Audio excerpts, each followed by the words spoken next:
माझ्या भावांनो, आज महानगरपालिकेच्या प्रचाराचा शेवटचा दिवस आहे आणि मी असं ठरवलं की प्रचाराची सांगता ही या शिवाजीनगर मतदारसंघात करायची आहे। याची दोन कारणं आहेत। पहिलं कारण असं आहे की अर्थातच शिवाजीनगर मतदारसंघ म्हणजे आपल्या आराध्य दैवत छत्रपती शिवरायांच्या नावाने असलेला महाराष्ट्रातला एकमेव मतदारसंघ आहे आणि म्हणून मी हा निर्णय केला की इथे आपण ही सांगता करावी। पण त्यासोबत या ठिकाणी सांगता सभा घेतली तर आपल्या सगळ्यांचा आशीर्वाद मिळतो आणि भारतीय जनता पक्षाला बहुमत मिळतं आणि म्हणून मी ठरवलं हीच जागा आम्हाला शुभ आहे, या ठिकाणीच आपल्याला सभा घ्यायची आहे आणि म्हणून या ठिकाणी या सभा घेण्याकरता मी आलोय। खरं तर ही निवडणूक पुण्यात राहणारा दीन दलित गोर गरीब आदिवासी, पुण्यात राहणारा ओबीसी, पुण्यात राहणारा सामान्य माणूस या प्रत्येकाच्या जीवनात परिवर्तन करण्याची निवडणूक आहे आणि भारतीय जनता पक्ष गेले काही वर्ष माननीय मोदीजींच्या नेतृत्वात सातत्याने एक नवीन अशा प्रकारचं पुणे तयार करण्याचा प्रयत्न करतोय। पुण्यामध्ये आधुनिकता यावी, पुण्याचं दळणवळण चांगलं व्हावं, पुण्यामध्ये राहणारा जो गरीब व्यक्ती आहे, झोपडपट्टीत राहणार आहे, या ठिकाणी वेगवेगळ्या प्रकारे आर्थिक दुर्बल आहे, अशा सगळ्या लोकांना आपल्याला जास्तीत जास्त सोयी देता येतील, त्यांच्या जीवनात आपल्याला परिवर्तन करता येईल, या दृष्टीनं सातत्याने आम्ही प्रयत्न करतो। खरं म्हणजे मला या निमित्ताने सांगायचं आहे की काही लोकांना असं वाटतं महानगरपालिकेची निवडणूक म्हणजे गल्लीबोळामध्ये दादा तयार करण्याची निवडणूक आहे। ही गल्लीबोळातला दादा तयार करण्याची निवडणूक नाही आहे, ही शहराचं भावी नेतृत्व तयार करण्याची निवडणूक आहे आणि म्हणून या निवडणुकीकडे गांभीर्याने पाहिलं गेलं पाहिजे। आज आपण पाहू शकतो की या पुण्याचा जो सगळा वाढता परिसर आहे, या सगळ्या परिसरामध्ये हिंजवडी असेल, खराडी असेल, मगरपट्टा असेल, बाणेर बालेवाडी असेल, हा सगळा जो भाग आहे हा आता हळूहळू एक प्रकारे भारताच्या डिजिटल ट्रान्सफॉर्मेशनचा एक महत्वाचा कणा झालेला आहे आणि आता या ठिकाणी केवळ सेवा देणारं नाही तर निर्मितीचं शहर म्हणून देखील या पुण्याकडे आपण सातत्याने पाहत असतो। आणि म्हणून एकीकडे मॅन्युफॅक्चरिंग आणि दुसरीकडे आयटी या दोन गोष्टींनी पुणे हे सर्वश्रुत आहे, पण त्यासोबत आपण जर बघितलं तर साधारण आम्ही अंदाज घेत होतो पुणे हे किती आंतरराष्ट्रीय शहर आहे बघा। या ठिकाणी 90 देशातले लोक वेगवेगळ्या आस्थापनांमध्ये काम करताना किंवा वेगवेगळ्या आस्थापनांकरता काम करताना आपल्याला पाहायला मिळतात आणि म्हणून या ठिकाणी आपण जर विचार केला तर एक मोठं ऑटोमोबाईल क्लस्टर आहे चाकण तळेगावमध्ये आणि तंत्रज्ञानाच्या क्षेत्रात सगळ्यात जास्त जी गुंतवणूक आहे ती देखील या पुण्यामध्येच होताना आपल्याला पाहायला मिळते। पुणे शिक्षणाचं माहेरघर देखील आहे, सॉफ्टवेअर निर्मितीचं माहेरघर देखील आहे आणि अर्थातच ही महाराष्ट्राची सांस्कृतिक राजधानी देखील आहे।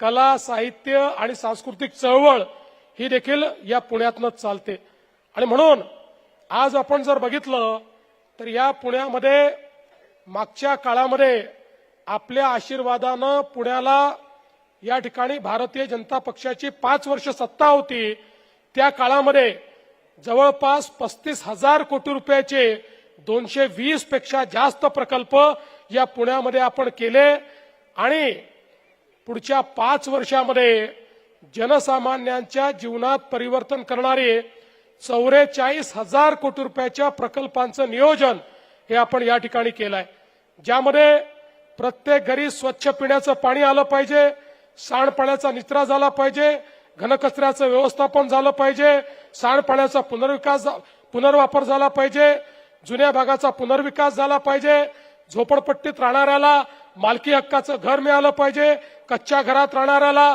पक्क घर मिळालं पाहिजे, ज्यांच्याकडे घरांची मालकी नाही त्यांना घरांची मालकी मिळाली पाहिजे. अशा पद्धतीनं एक ठोस नियोजनाचा आराखडा या ठिकाणी आपण तयार केलेला आहे.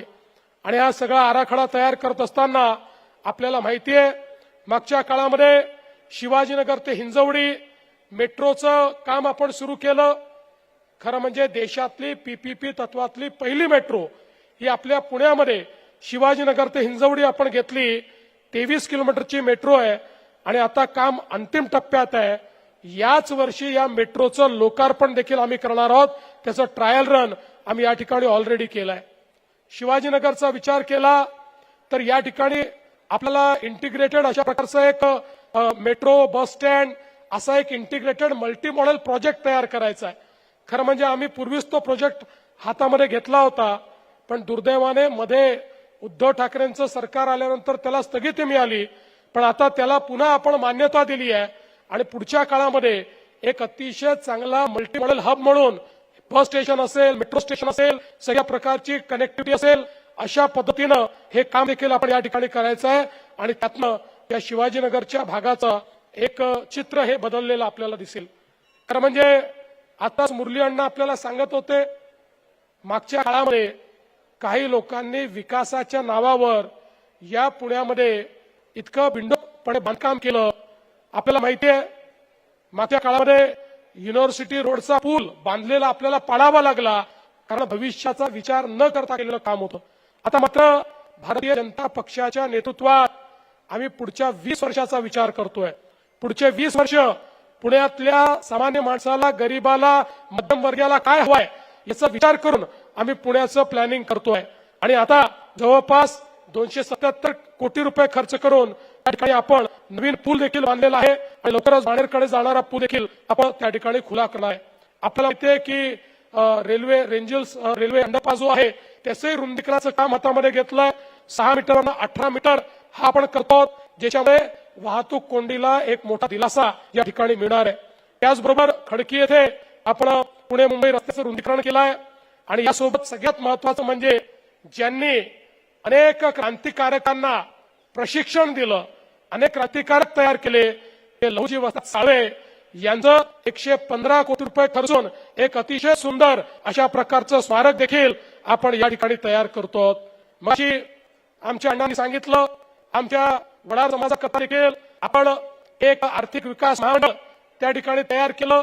या आर्थिक विकास महामंडळाच्या माध्यमातून आता वेगवेगळ्या योजना सुरू केल्या आहेत आणि आमच्या वडार समाजाच्या तरुणांना त्या ठिकाणी 15 लाखापर्यंतचं कर्ज हे बिनव्याजी मिळण्याच्या संदर्भातला निर्णय हा आपण या आपल्या या आर्थिक विकास महामंडळाच्या माध्यमातून घेतलेला आहे, ज्या माध्यमातून आमच्या वडार समाजातही, आमच्या रामोशी समाजातही त्या ठिकाणी चांगल्या प्रकारचे उद्योजक तयार व्हावेत अशा प्रकारचा प्रयत्न आपण या ठिकाणी करतोय.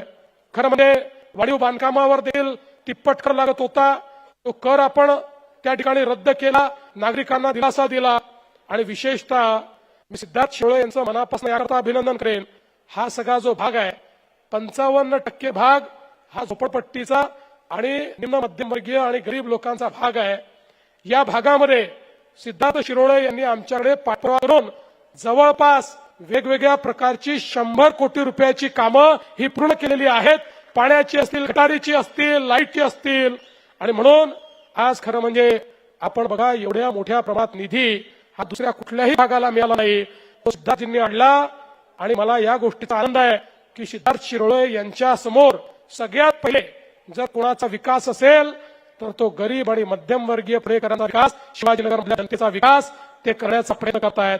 आणि मी आज हे देखील सांगण्यात आलो आहे की सिद्धार्थजी तुम्ही काळजी करू नका. आणि तुम्हाला सगळ्यांना सांगायला आलोय, हे जे आपले नगरसेवक या ठिकाणी तुम्ही निवडून देणार आहात, हे 12ही नगरसेवक आणि सिद्धार्थ शिरोळे यांच्या पाठीमागे राज्याचा मुख्यमंत्री खंबीरपणे उभा आहे. या 12 नगरसेवकांच्या भागामध्ये आणि अर्थातच सिद्धार्थजींच्या नेतृत्वात या शिवाजीनगरमध्ये विकास कामांकरता जितका निधी लागेल, जितका तेवढा सगळा निधी मुख्यमंत्री म्हणून मी देईन, हा विश्वास तुम्हाला देण्यात आलेलो आहे.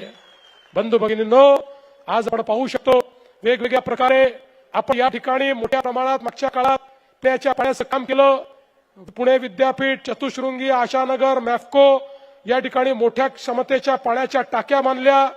त्यामुळे औंध, भोसलेनगर, गोखलेनगर, जनवाडी या सगळ्या परिसरातील पाणी पुरवठा देखील मोठ्या प्रमाणात सुधारला. आणि आता आपली जी नदी आहे त्या नदीचंही आपण संवर्धन करतोय. विशेषतः मुळामुठा नदी संवर्धनासाठी 4700 कोटी रुपयाचा आराखडा तयार केलाय आणि पुढच्या काळात एक निर्मल आणि अविरल वाहणारी अशा प्रकारची नदी आपल्याला पाहायला मिळणार आहे. या ठिकाणी क्राईम कंट्रोल करण्याकरता सीसीटीव्हीचं एक मोठं जाळं आपण तयार केलं. आता आपल्या पुण्याच्या मेट्रोचा विस्तार करून जवळपास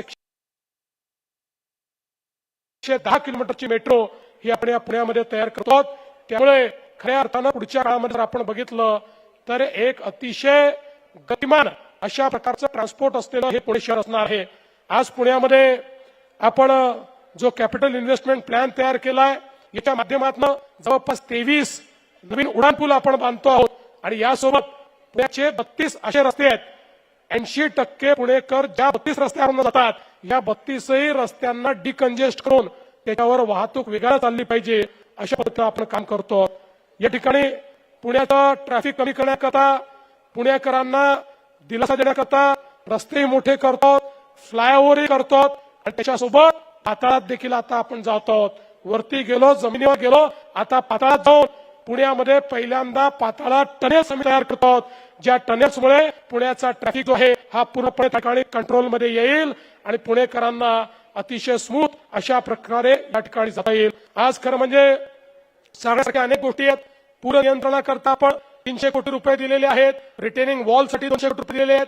आणि त्यासोबत पुण्याचं या ठिकाणी सांस्कृतिक वैभव आणि ऐतिहासिक हे आपल्याला त्या ठिकाणी त्याचं संवर्धन करायचं आहे. आणि म्हणून महात्मा फुलेवाडा आणि क्रांतीज्योती सावित्रीबाई फुले स्मारक भिडवाडा या ठिकाणी 200 कोटी रुपयाचं काम आपण करून ज्या महात्मा ज्योतिबा फुलेंनी आणि क्रांतीज्योती सावित्रीबाई फुलेंनी महिलांकरता शिक्षणाची दारं उघडी केली त्यांचं अतिशय उत्तम अशा प्रकारचं स्मारक त्या ठिकाणी आपण करतो. बंधू भगिनींनो, खरं म्हणजे मला कोणावर या ठिकाणी टीका करायची नाही. काही लोक मनात येईल त्या पद्धतीनं आश्वासनं देऊन राहिलेले आहेत. आश्वासन देताना आपण ते कुठून पूर्ण करणार आहे याचाही विचार करत नाही. मला त्यांनाही काही म्हणायचं नाही. त्यांना मी फक्त पुण्यातली एक म्हण सांगतो. पुण्यामध्ये लोक म्हणतात खिशातने आणा आणि बाजीराव म्हणा. अशा पद्धतीनं काही लोकांचा जो काही व्यवहार आहे त्याच्यावर मी कुठली टीका करणार नाही. पण मी तुम्हाला एवढंच सांगतो, आम्ही लोक कशा, आम्ही जे सांगतो ते करणारे लोक आहोत. तुम्ही बघा, मागच्या विधानसभेच्या निवडणुकीमध्ये आपण सगळ्यांनी आम्हाला प्रचंड बहुमत दिलं. रेकॉर्ड जागा या ठिकाणी भारतीय जनता पक्षाच्या निवडून आल्या. त्या निवडून आल्यानंतर काही लोक म्हणू लागले की आता भारतीय जनता पक्षाला कोणाची आवश्यकता नाही. आता हे भाजपवाले पहिलं काम काय करतील तर लाडकी बहीण योजना बंद करतील. आता 1 वर्ष होऊन गेलं, लाडकी बहीण योजना सुरूच आहे. आणि माझ्या सगळ्या लाडक्या बहिणींना सांगतो, जोपर्यंत तुमचा देवाभाऊ मुख्यमंत्री आहे लाडकी बहीण योजना बंद होणार नाही, ती सुरूच राहणार आहे. पण या ठिकाणी आमदार साहेब, मी तुम्हाला सिद्धार्थजी एवढंच सांगू इच्छितो, माझ्या लाडक्या बहिणी तुमच्या सगळ्या नगरसेवकांना जिंकून देणार आहेत. पण जिंकल्यानंतर माझी अपेक्षा काय आहे ते सांगून देतो. जिंकल्यानंतर माझ्या लाडक्या बहिणींना केवळ लाडकी बहीण ठेवून का, माझ्या लाडक्या बहिणींना लखपती दिदी करा. लखपती दिदी, आता मोदीजींनी लखपती दिदीचा कार्यक्रम आणलेला आहे. आणि तुमच्या माहिती करता सांगतो, महाराष्ट्रामध्ये 50 लाख लाडक्या बहिणी लखपती दिदी झाल्या आहेत. अजून 50 लाख होत आहेत. पुढच्या 4 ते 5 महिन्यामध्ये 1 कोटी माझ्या लाडक्या बहिणी या केवळ 1500 रुपयेवाल्या लाडक्या बहिणी राहणार नाही, वर्षाला 1 लाख रुपये कमवणाऱ्या लखपती दिदी होणार आहेत. आणि म्हणून निवडून तर तुम्ही येणार आहात, महापौरी बसणार आहे. पण पुढच्या वेळी मी तुमच्या मतदारसंघात आलो तर सिद्धार्थ भाऊ तुम्हाला आणि या नगरसेवकांना रस्त्याची कामं वगैरे मी विचारणार नाही, तिथं तुम्ही करताच. मी तुम्हाला विचारणार आहे, तुमच्या वॉर्डामध्ये तुम्ही किती लाडक्या बहिणींना लखपती दिदी केलं. आणि याच्या भरोशावरच पुढच्या काळात नगरसेवकांना जर पदं पाहिजे असतील तर माझ्या लाडक्या बहिणींना त्यांना लखपती दिदी बनवावं लागेल, तर त्यांना महानगरपालिकेमध्ये पदं मिळतील. अशा प्रकारचा निर्णय मी घेतलाय.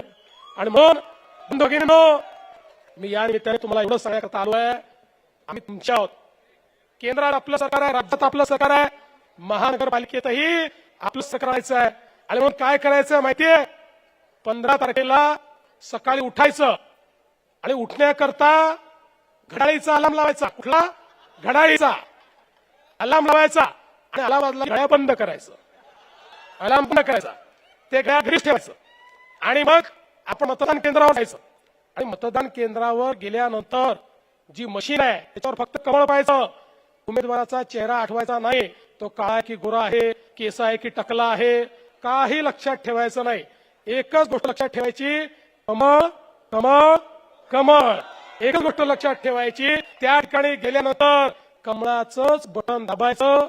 फार चिंता करायची नाही, जिथे कमळ दिसेल ते बटन दाबून बाहेर यायचं.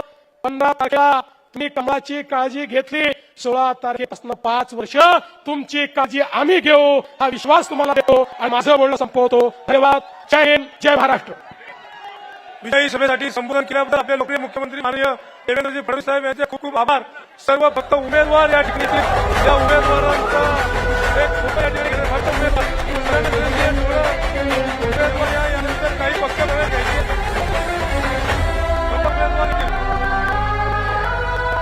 सर्वांनी बसून घेतले, सभातून कुठे नाहीये. आपल्या काही पक्ष प्रवेश फक्त सर्व उमेदवारांचा या ठिकाणी आपले मुख्यमंत्री माननीय देवेंद्रजी फडणवीस साहेब यांच्या समवेत या ठिकाणी फोटो घ्यायचा आहे.